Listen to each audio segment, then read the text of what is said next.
Oh, there I go, leaving stuff up. What's up, everybody? Welcome to Girl Chat Sports with Mo and Mel. We are back live at it, West Coast Wednesdays. Mo is rocking her Dodgers hard today. Is there some news going on, or you're just ready for baseball? Nah, it's spring training right now, and they actually have a game tonight against the Arizona Diamondbacks. So okay. I think it was tied at the top of the seventh. So, but I didn't finish watching. No, I just felt, time for baseball. I'm ready for baseball. I hear you. I'm excited. This is my Mickey Benz one, for it. So I'm off. Well, I'm going to be in Arizona to catch the Mariners game on Monday, so I'm excited for that. It's like my first live game in over a year. That's good. That's crazy. Anything, That's really good. It's a lot. But funny, like a quick hot topic while we're on baseball real quick. So, Texas lifted their ban on masks and everything. Basically, everything's back to ground, back to nothing in Texas. Well, the Rangers have announced that they're going to allow full capacity for their season opener. Yeah, I saw that. For the season. That's over 40,000 people in Texas. Well, they're open. So that's what you do when you're open. That should Guess it's going to be in the dugout, no first base and second base and third base, and up in the sack concessions and the seat possibly next to you. Yeah. Or upper deck. No mask. I'm sure that's going to be great. I'm saying, guess who's going to be all around? Miss Rona.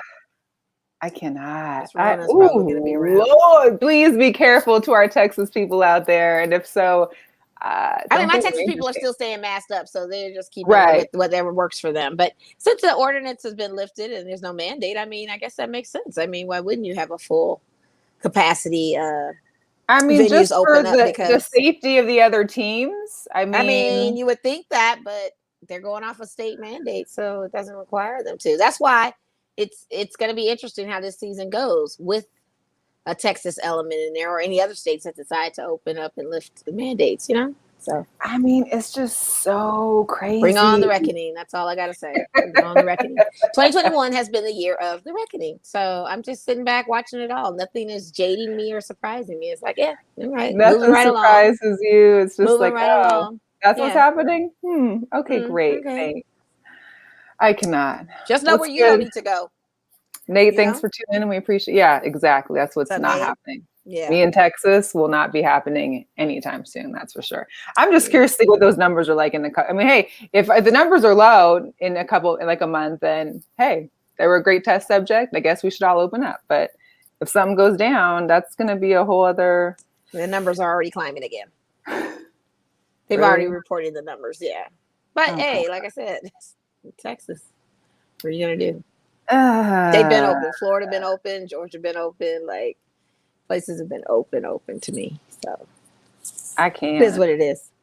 Yeah. But what's up, everybody, on this good week so far? I'm excited about our guests that we have on in the waiting room, because I'm not familiar with anything from them except what I've read. And what I've read is just awesomeness all the way down on their resume. So they are like true unicorns to the sport of combat in any capacity. Like, they're beasts. Yeah. So I'm excited. For sure. And we definitely, and it's great because, last week we had a boxer on and it was the beginning of Women's History Month. And, I think just through that, we end up making some connections online. This is why social media is nice, because you make great connections just out of the blue. And next thing you know, we've got two phenomenal women on to talk to us about their start and about boxing. So a big shout out to Carlos Howard. We are live on 24/7 AM radio network. So make sure you can always tune in to the pre-show on Tuesday for a rewind back from our week before. And then, of course, catch tonight's live show there at 247amradionetwork.com. And I also wanted to just say thank you and appreciate for our sponsor for the month, Box Out Clothing. You can catch them at www.boxout1co.com. We appreciate them. Check them out. They've got t-shirts coming soon because the weather is changing. So we're excited to see what those are about. But anyways, let's get these ladies on. Let's talk about what's going on. Let's talk about everything else. So please welcome to the show, Lei'd Tapa and Ashley. How I didn't pronounce your last? I don't want to chop it up. Sciscente.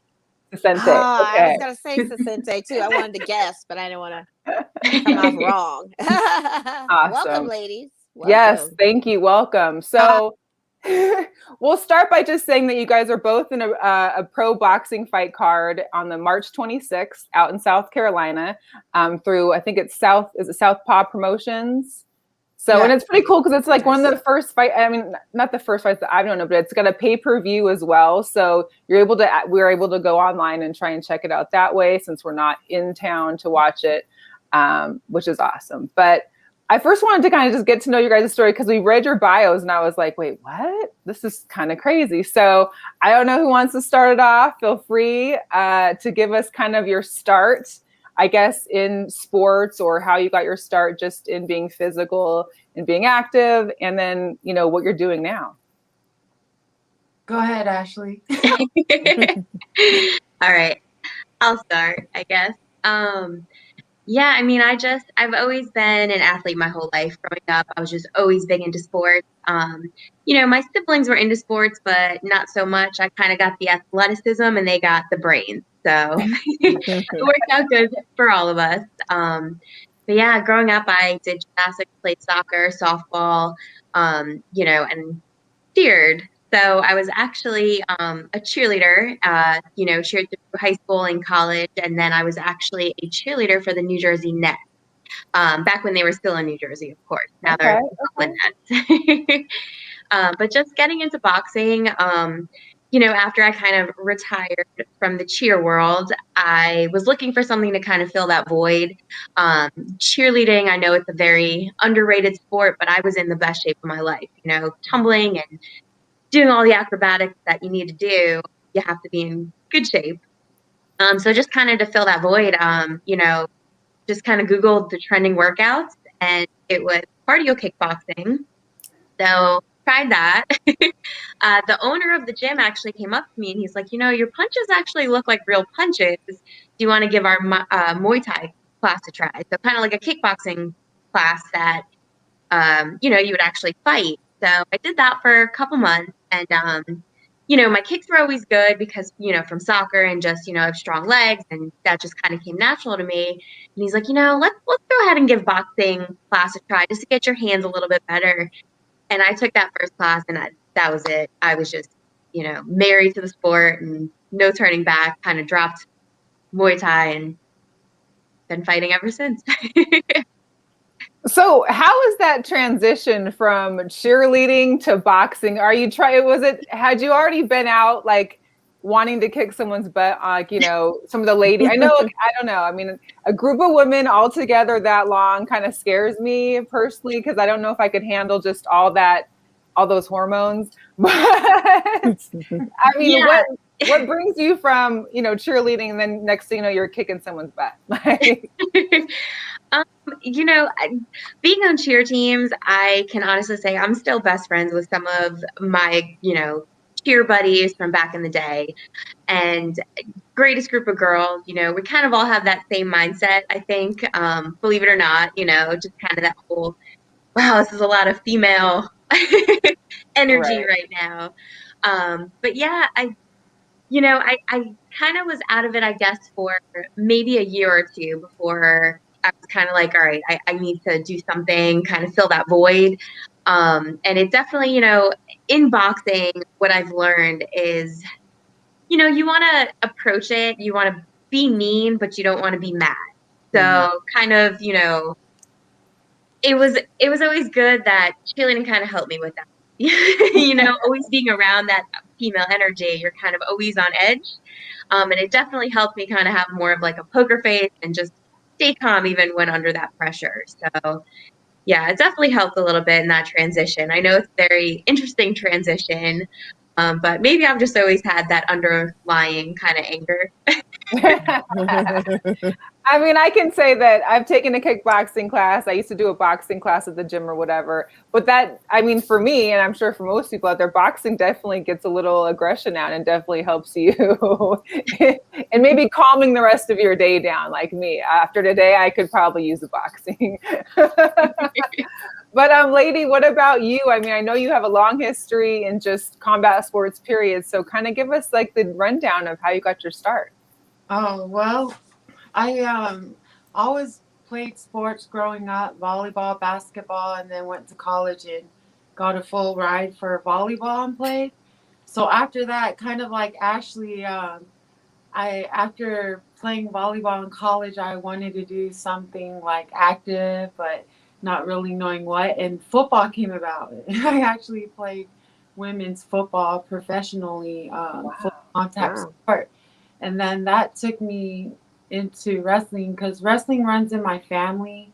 My uncle, the Barbarian, he wrestled for WWE, and Rikishi and all of them. They're like Nice. family to me ever since I was little. Oh, wow. So I had called my uncle, asked him about wrestling, and he told me that there's a wrestling school here in Charlotte and to go start training.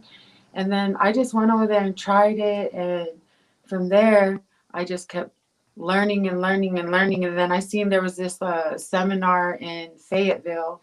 So I went to that, and that's how I really got picked up. I got picked up by TNA Impact Wrestling. Nice. Months into from there, I went from I moved to Louisville, trained there for wrestling, and then started wrestling for them on TV. And then that took me into MMA, and then it took me into boxing. So I think something about the journey of it that led me here to this point is amazing because I think about women in general. And for me, I always been bigger than everybody, but like not as far as being a woman, just my culture, where I come from, Tonga. We come from a small island, but we're known for our size. So I never really knew. I always like watching boxing, fighting, any kind of sport. And I would go for a workout, but I would never think like if I can do it, because I thought I have to be a small, like I never seen like bigger girls, Right.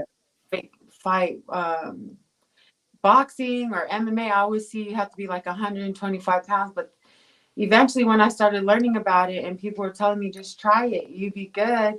And so I went to the gym and started training in MMA and got an opportunity to fight in Japan and went there. Nice. And I got the opportunity to fight for boxing. And I really love boxing. I love the art of it. I love like the challenge, not for me to go over there. Like, of course you have to be aggressive, and everybody has that dog in them. That, like, as a female, like if you know your life depend on it and you Right. like give it your all, that's how I look at it. It always makes me nervous when I think about fighting or if I'm about to fight. A nervous in a good way, saying like, okay, I trained for this. Now this is my time to go out there and deliver everything that I learned, and it's not more so of me, like I want to not like hurt this girl, this and that. It's more of me challenging my capability to be the best that I can when I get in the ring. And my goal in boxing is to win a heavyweight title. And they have it out there actually right now. They had a Clarissa Shield card, all women pay-per-view. Mm-hmm. That was to see all of them make history and to be able to, see all these amazing female boxers fight on that card was really cool. Yeah, that was pretty. And that was pretty. I mean, I haven't seen nothing like that before. I'm still new to my boxing, and we have a few people in our Girl Chat Sports group who are avid wrestling fans and continue to try and push me to become a wrestling fan.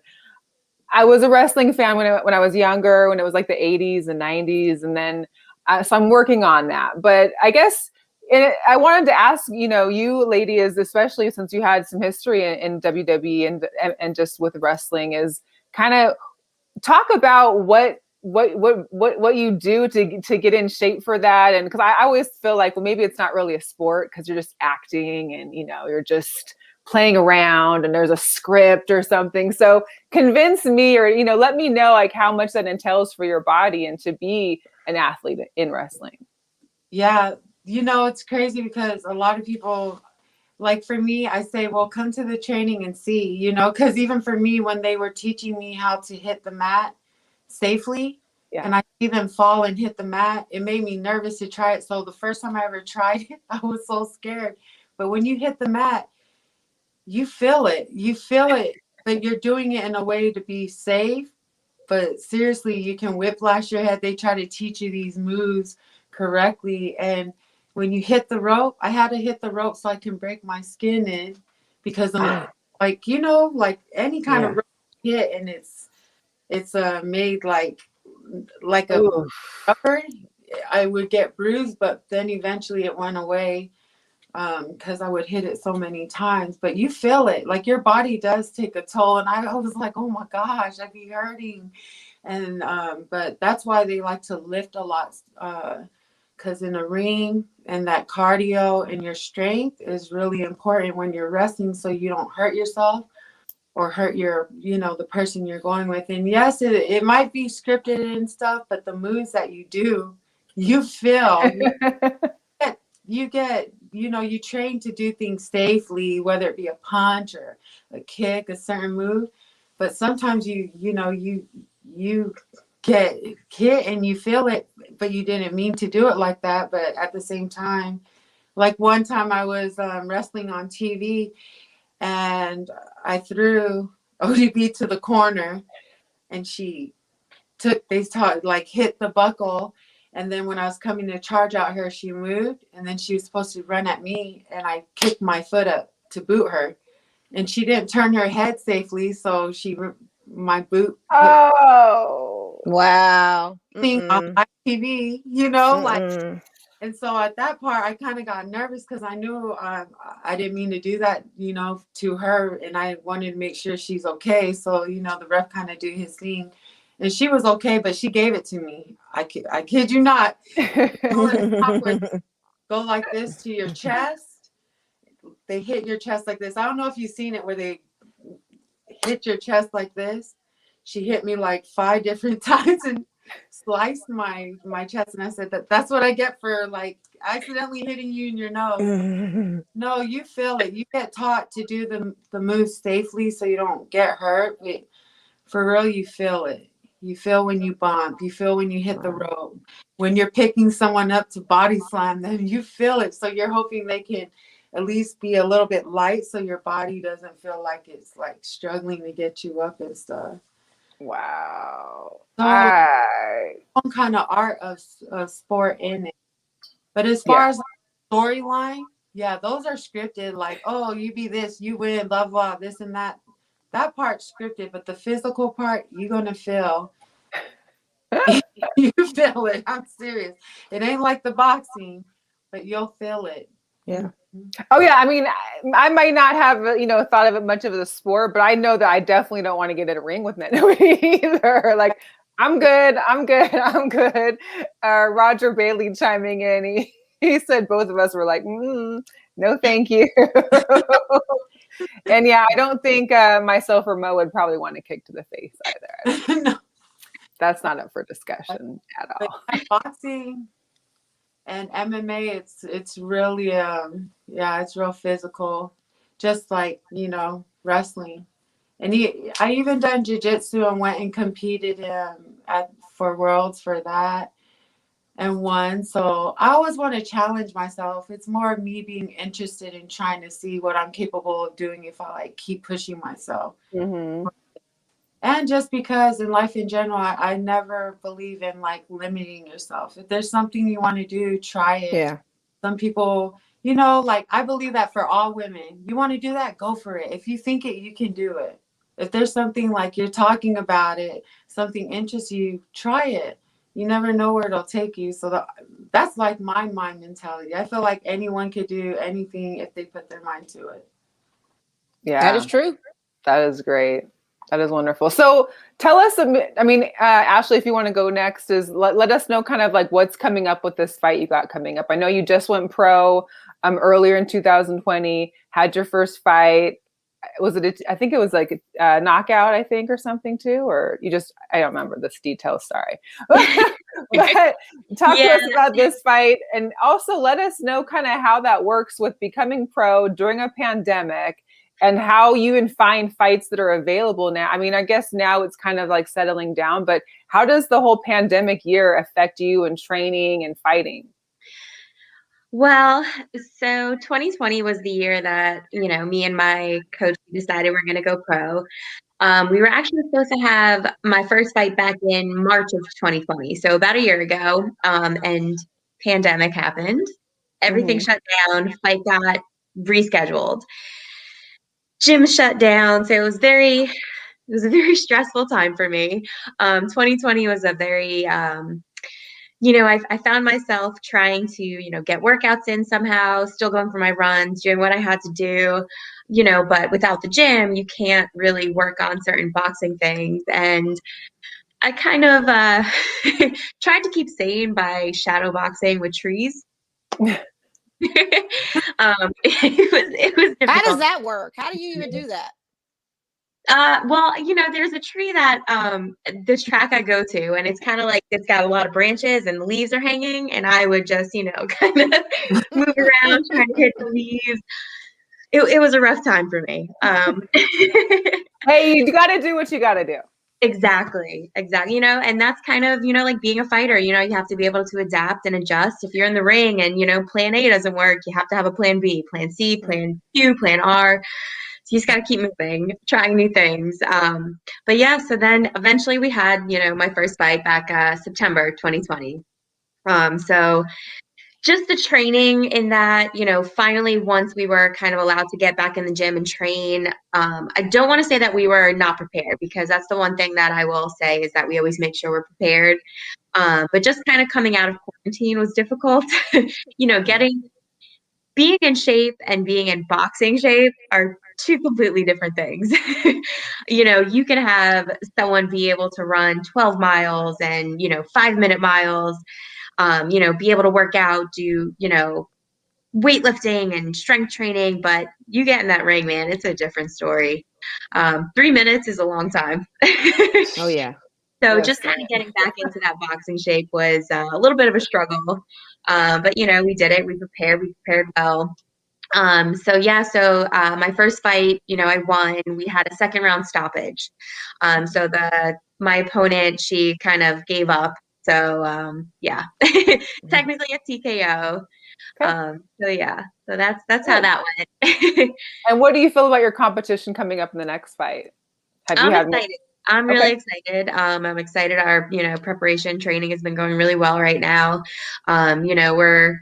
We've got a few different plans kind of lined up. So I'm excited. I'm really excited. Lady, what about you? The heavyweight fight. Yeah, I love it. too. I hadn't it's crazy because I hadn't fought boxing in 2 years.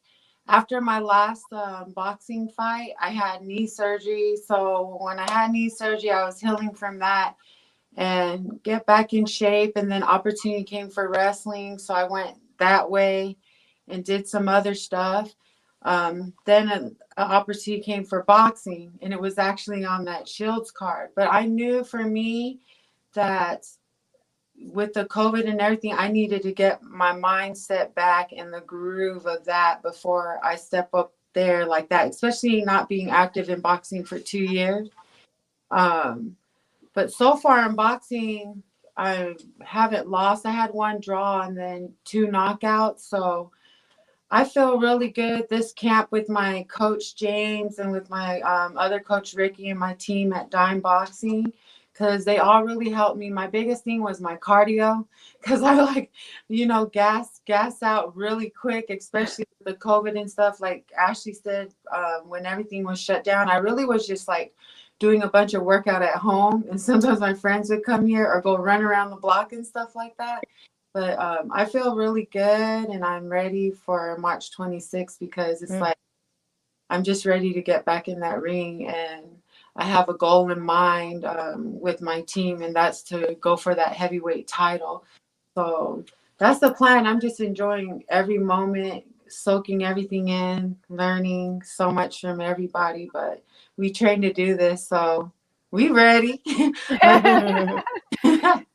Now, there was one picture, I think, there was one picture that I saw. I think it was on one of your guys' Instagrams. Like, I didn't realize the size differential between you. That's a for real picture. I'm like, man, I look like because what My weight favorite class, pictures, though. what weight class are you fighting in, Ashley?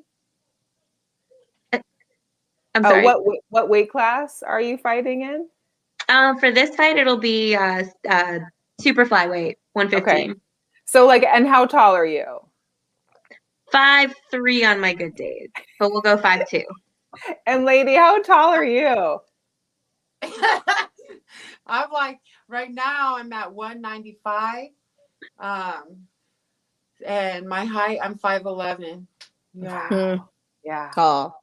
I love tall girls. I'm 5'10", Our so two tall girls are extremes. good. Watching her, look at her. She'd be like, and I'm over here thinking I'm fast. I'm like, I how you guys speed? Let's work on it. No, it's amazing. It's amazing when you can like see, different sizes and how everybody, works in the boxing ring. So. Yeah, I love that. So let's turn it a little bit and talk about Women of the Carolinas Fight Life. It's a nonprofit that you had started along with Carrie. And shout out to Carrie for linking us all together. I really appreciate that. But kind of give us a discussion on how Women of the Carolinas Fight Life came about. I know, Ashley, you work with the organization as well, too. But lady, if you want to take that. Yeah, so Women of the Carolina Fight Life, it started because like I told you, when I was in wrestling and then went to jiu-jitsu, MMA, and boxing, I seen like a need, and I felt something in my heart that I want to help. I wanted to help like female fighters because I felt like when we go to a boxing gym, when we go to the MMA gym, most of the time it's mostly all guys and then not really girls. And then, you got the female fighters want to come in and they're serious about fighting, but sometimes they don't really give you that time because they don't know if you're being for real or not. But also, I just seen a need, even on a guidance business side, to help the women, like, how to, when you start from here, from the bottom, how do we work our way to reach your goal in the fight world, or how do we like connect with people and learn different things? So along the way, I would just learn from people and from friends that I had that fight in the UFC and MMA, and they would share with me knowledge because I would ask them questions like, how do you do this? How do you find sponsors? Or how can a female that just walks into the gym, says she wants to fight, how does she start off? And is she able to do this even for amateur fighting? And because of that, because I would go on the gym and see like a lot of girls wonder like, okay, I don't know how to do this. I didn't know either. So what I do, I go ask people that I knew and don't mind to share with me knowledge. And it started like that. I just wanted to help my friends around me to just like reach their goal of boxing, or how can you be your own businesswoman and go in the gym and represent yourself and then work with the business to help you get sponsors so you can go fight, build yourself and connect with other people. So maybe your dream is to go to UFC, or maybe your dream is to be on like the biggest boxing promotion, or wherever you want to go. At least we can like help each other get these outlets to go through that. So it started like that. Then I seen a need like, hey, we're fighters and we can help these young girls and women in life, period. It don't matter their age. We can help them through our fight experience. Like Ashley, she's a mentor, and she shared with we would have every month we at the boxing gym, we would invite young girls from 5 years old all the way to 50. We had a variety of women from those ages, and we would break up the younger girls in group to the older women in group, because, and then break them up with like me, Ashley, all the different fighters here in Charlotte. And we would talk on a certain topic of self-love. Maybe it would be like bullying. Maybe it would be how you looked at yourself in the mirror, but we would break up in groups. Then we would have like workout fitness and look in the mirror and would say like, one of them was like, I am, and what's your word? Strong. So we would do boxing like this, and they would do a hook and say what what described them. So, and because of the COVID, it kind of pulled things back from us being able to do more of what we wanted to do. And because we started out at the beginning with like 30, 35 different women, and we try to do the virtual thing and stuff like that through this time, but we still keep in contact. But I just believe that if we all, like as women, can support each other, but also help even me, like you're helping me, like maybe there's something I struggle. It's like a support group, and we're just here for each other, to uplift each other, to grow together, and know that you have like other women who go through things in life, but we can all learn from each other and help each other. Yes. So because of that, yes. to sit up and be like, I don't know how to start a nonprofit. You this there, like in the middle of the night trying to figure out all these papers and stuff, but we finally figured it out, and now we have people that support us. We have Just Heart Apparel, who did this shirt, and he created different merchandise for like Ashley. Everyone has their own kind of merchandise that describe who they are. So when we have a fight, people that support us, they go and they purchase, like the shirt, and it goes into helping us through our fight life journey, and then also helping our nonprofit to continue to keep going. That's great. And I think it's important for this kind of organization too, because we're in a time where social media has taken over, and like the image of what a woman or a girl has to look like, or filters have gone crazy, and everybody thinks they have to fit this mold. And a lot of these young women and young girls out there think that they have to like be this filtered, I just feel like it's great having women in power, and it's great that you're supporting the young women, girls that are coming up, whether it be through boxing or just self-confidence or getting through that. But Ashley, what do you do with the organization, with the nonprofit, to help out? Well, just like Lady Tapa was saying, just if they want me to kind of help out with either some mentoring things, come and talk, maybe kind of help out with some workout stuff. And also, like she said, the pandemic has definitely kind of put, a slow on some things. But, anything I can do to help support and be there, I'm there. I love it. And so I know that Carrie had mentioned that you're actually going to be donating part of your ticket sales, lady. Is that right? Yeah. So I also do a lot of stuff in the community. Just yesterday, after I trained and stuff, I went to go support one of the women who support things that I do. She's Block Love Charlotte. And so I went downtown to go help feed the homeless, because when the pandemic started, a lot of people, from the shelters that go to the shelters, they closed it down. So they had to stay in tents, and now they call it Tent City. So there's like a lot of homeless people downtown. Yeah. So I go down there, and my husband and I, with one of our friends from a restaurant, donate the food there, and we go over there, sometimes take 200, sometimes take 70, and just pass it out to everybody. So part of my ticket sales, half of my money, I'm donating it to her to keep on, getting That's food awesome. for the people that need to eat. Because I feel like nobody need to starve. Everybody got to eat, whether it be one slice of bread or a hot dog. I just believe, like, if we can help each other like that, Right, we do our part to help the world be a better place. So Most definitely. yeah, Wow. that's I'm giving half of my ticket sales to donate to her organization to keep continuing feeding the homeless. and that's girl power right there. I love it. Man, that's our girl power That's story girl for power today. right there. Yeah, pretty much. I mean, not only are you working, but you're fighting, you're training, you've got community you're giving back to the community, you've got nonprofits. I mean, like, that's the epitome of how we love some of our women out here. So we've got great people tuning in and chiming in. We appreciate you, Jose. Thank you. And definitely, what's up, KT? Definitely more people like that in the world. That's for sure. Most definitely. So before we let you guys go, is there anything or anybody or anyone that you want to shout out that's gotten you through this journey of yours, and it continues to help inspire or push you? You want to go first, Ashley? I'm like, Ashley, you go first. I would just like to shout out, just my family that's always been there for me, supporting me. My sister kind of has been always my inspiration. She's been through so much, back surgery, eye surgery, you know, she's hearing impaired, just everything. And, you know, she goes through life with such a, like, always with a smile on her face. And that kind of, you know, pushes me, because if she can get through all that, I can get through this. So yeah. That's awesome. What about you, lady?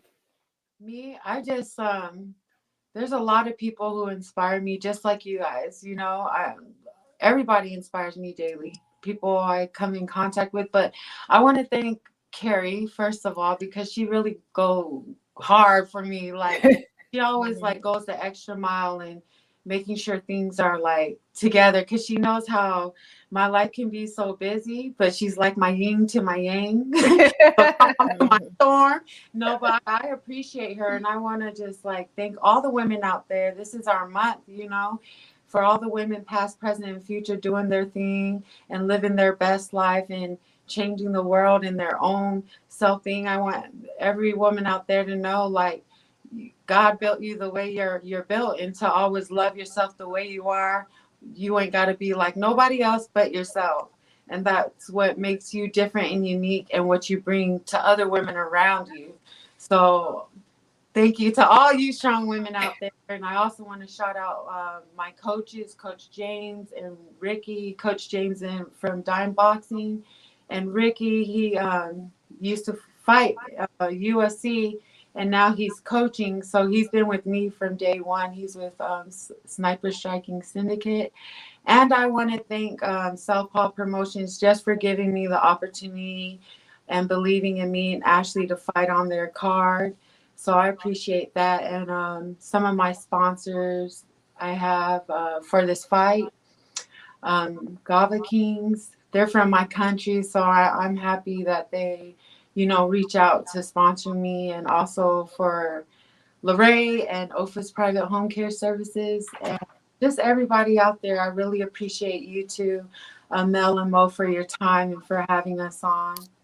So no, it's been great. I mean, we always love learning more things, and we especially love having a lot of people on that love sports, but also those females that are actively in sports. And you guys are just both great stories. And so we definitely were happy to have you guys on. So if anybody out there is watching and wants to contact you via social media, do you want to give us like your name, like your tag? What is it?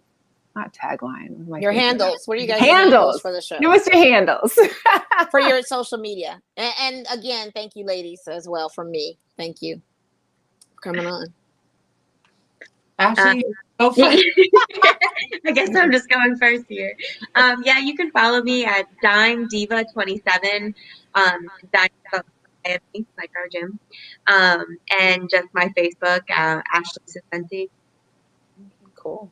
And you can follow me on Instagram, Twitter, and Facebook, Lei'D Tapa, Lei'D Tapa.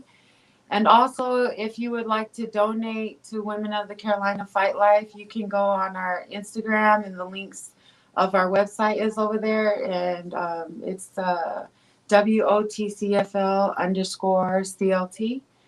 And yeah. I love it. And we'll definitely include those links when we post the show later on all of our podcast platforms. That way, if anybody wants to be able to donate or get more information, they can. Or if anybody's out in the North Carolina, Charlotte area and is able and wants to get some help, or wants to reach out for a young one that's coming up, then we'll definitely want them to get on there. So yeah. And Carlos says, thank you, ladies, for paving the way for a young woman. I think that's all we can say right now. We appreciate you. Happy Women's History Month. And thank you so much for joining us. And please get some rest. We're sorry we kept you up. Thank you. Thank you. You're welcome. We are saying it's more than the fight, it's the journey. Oh, nice. That's right. That's right. I love it. We might have to go online and get one of those shirts. All right, ladies. Thank you very much. Bye. Thanks, ladies. I love it. Yes, Stephanie, there was major girl power in the house tonight. They were the absolute, for sure.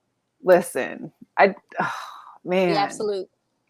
Absolutely. And I actually went to school, Seattle has a bunch of Hawaiians and, Asian Americans. And there was a few Tongans that I went to school with. And you don't want to mess with Tongans. Like, I know Lady probably get in that ring and just scare people just from walking 5'11", 195, she said. Oh, yeah, she's beast mode all day.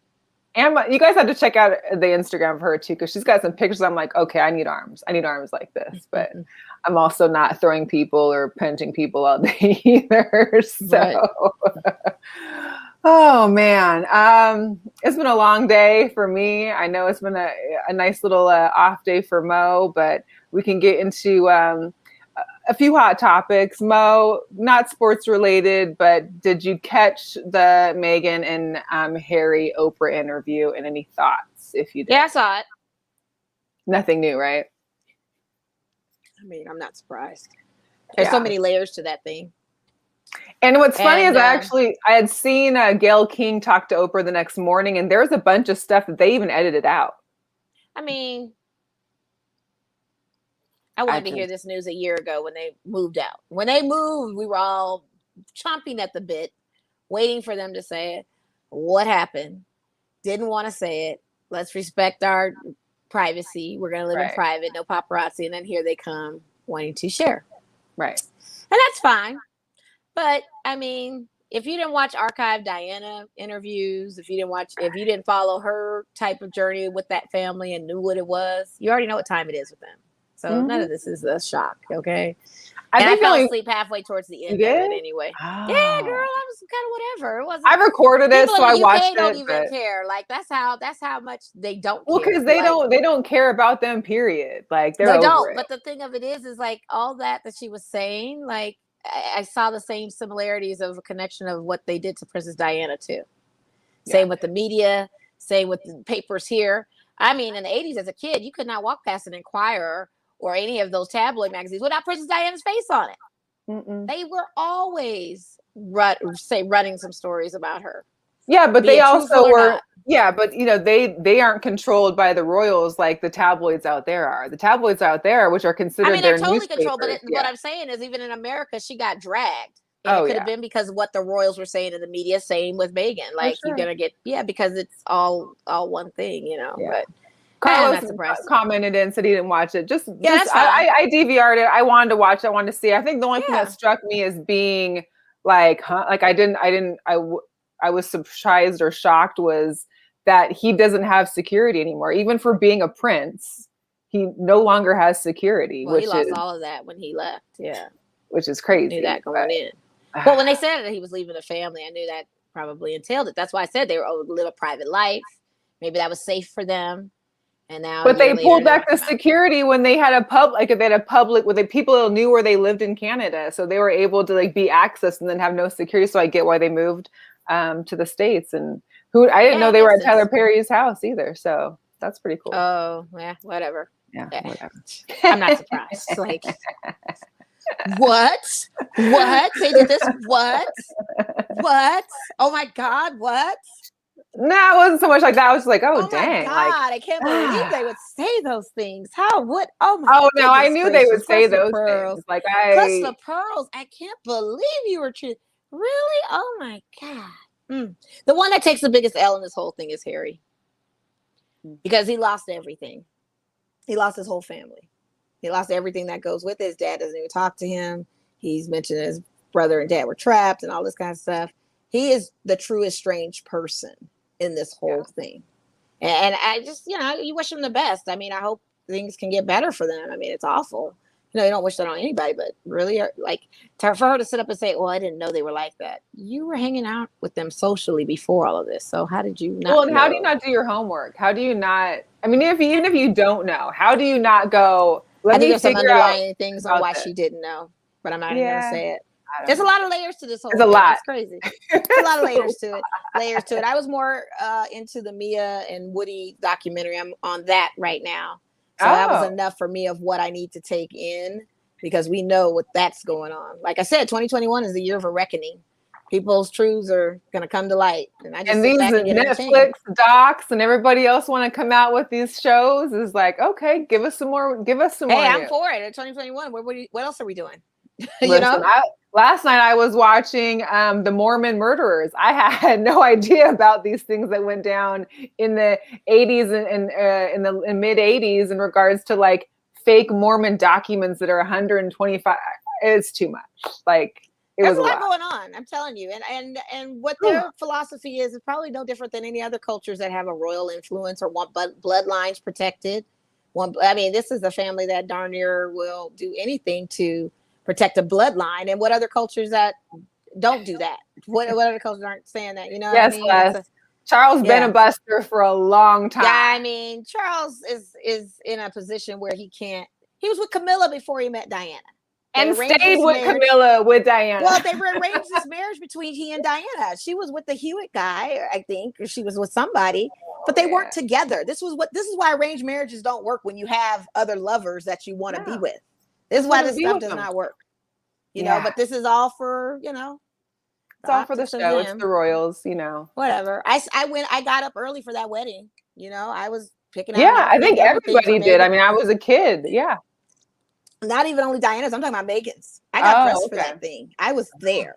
So I'm just saying, like, you were sitting front row with Oprah. I was sitting right there. Well, I wasn't sitting with her, but I was sitting right there on my couch with that wedding in tow. I just didn't have my cake or anything, but I was thinking of outfits and everything. I was so intrigued by the whole thing. And then after they left, it has been a year and they're coming back to say what happened. It's kind of like you kind of already know what it was. Right. Wow. Yeah. Wow. So I just was like, I'm into the Woody. I need everybody to tap in HBO and watch this Woody Allen Mia Farrow. So many things that we just did not pay attention to. Right. I need to check it out because I remember all the not rumors, but all the media about it. I just never really tuned in much, but I definitely want to get the backstory for sure. So deep. It's so good. So deep. Crazy. Oh, wow. Okay. So we'll get back into some sports a little bit. So Dallas finally gave the money to Dak, gave him a whole lot of money. Yeah, that's nice. You know, Cowboys fans out there just ready for the Super Bowl already, 2021. My thing is, you're with a guy, you're in a league right now currently with Tom Brady, who takes pay cuts to get better players on his team to make him great and get rings. No one has decided that should be a good mantra to follow of his playbook to be a champion. Right. You pay all these people this money. He's guaranteed $124 million, this kid. He's not even in the top 10 of quarterbacks. I'm sorry, Cowboy fans, but he's not. And they gave him all this money. Go Cowboys away. Yeah. So, no, and they should. And the thing is ridiculous. Yeah. It's ridiculous. It's crazy. And you should at least be able to look at the Seahawks now after paying Russell Wilson. Like, you should at least take note that now they can't build a great team because they sure can. It doesn't work. But Tom Brady knows how that system works. Right. And they don't want to take but he also has 20 years in the game, whereas, you know, maybe because Dak not needs the money, but Dak wants that money, whereas Tom is like, I got 20 years of this money, so I mean, I can do without it. I mean, he got his money like that periodically, but even before that, even with the Patriots, he was still like, whatever it takes for us to win. And I don't think that seems to have the attitude of most of these players. It sounds like they just want the money. Yeah, it's a lot. So you got questions and comments going on. Yeah. Someone's going to be leaving next year, running back, wide receiver. I'm guessing that's for Dallas for sure. I don't know. Going to have to keep. Yeah, I don't know. It's too much. Dallas is going to have a headache on doing anything. So you don't keep Amari Cooper over on the wide receiver end and have all that. Right. Yeah, Russell's not going anywhere, I don't think, even though there's a lot of talk. He did say he could go somewhere, but who wants to pay that money? That's a lot of money. It's not even that I'm going to cry. Like, if he really wants to get out, I mean, here's the deal. I'm not going to like burn his jersey, but I'm sure not going to go hop a bandwagon and follow Russell to his new team. Like, that's not what's happening. It's still in the talks, like Dolphins, Raiders, Broncos, Panthers, but at this point, until someone gives me factual, like their report breaks that he's signing somewhere else, I'm not even dealing with the rumors anymore. Like, show me that it's happening and then I'll address it. You know, like I just, anyway. Although I did have someone tell me that Russell was out here for the Pac-12 women's basketball tournament, even though there was no fans allowed. Friends and family were able to come because, you know, his younger sister, Anna, plays for Stanford, who actually won the Pac-12 women's tournament. So that's pretty cool. I guess he had a little Vegas vacation. Yeah. I don't know. I'm just thinking about him being a Raider or something. Like, you'd have. What do you feel about that?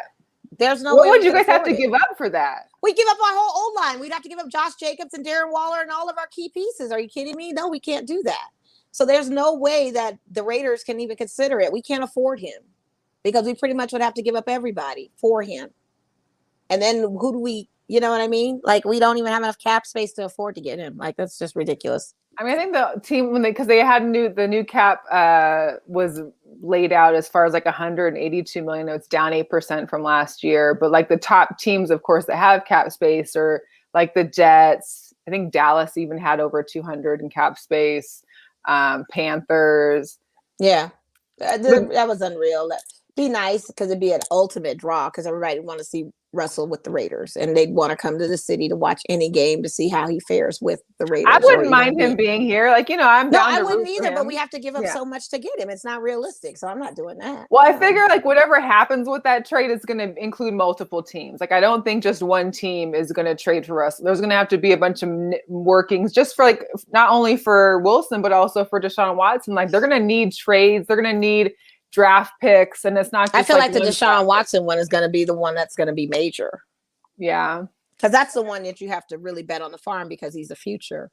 Well, and he's the youngster, and he runs. Too. Yeah, and he's young, and he's all of that. So his trade value is going to be a little bit even more expensive because they were already asking first two round draft picks, and then another second 2-round draft picks, and then one other draft pick or something. Right. One top defensive player and all this crazy stuff. Yeah, it's Roger's out here trying to get Sierra to get a residency in Vegas. First, yeah, Roger. It's a draw. Like it works. I mean, it's not like it's not a realistic thing, but we would have to give up quite a bit to get him. And is it worth it? And I'm saying, as a Raider fan, no, it'd be worth it if we could keep everybody that we needed. But I don't think we would be able to do that, and that's where it's going to hurt. And you guys already got rid of Trent too. We could trade him away. We mentioned that last week. Oh, okay. That Trent Brown for the Detroit Lions or whatever. Or Terrell Williams went to Detroit Lions, and then Trent Brown recently went to Patriots, right? Yeah. Yeah. So, I don't. It's happening. I mean, things, now that the official start to the NFL season kicks off next week, I mean, we're going to be seeing a lot more of these discussions. And I know for the Seattle, they basically didn't, they're not re-signing, but they're not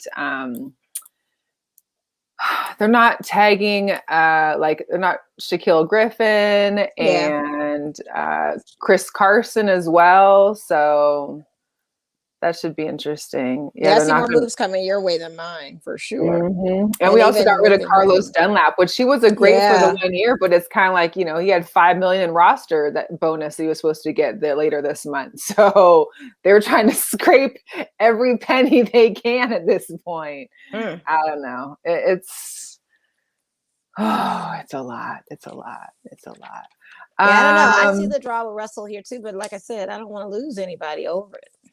Yeah, I don't know. It's crazy. He's looking at the Bears too. I mean, the Bears are talking to him too. He's talking like several teams could shop him. You know what I mean? Everybody's going out there, and right everybody's going to try to shop him as best as they can. But we need defense. Yeah. Oh yeah. Aaron Jones didn't get tagged either. That's right. Yeah.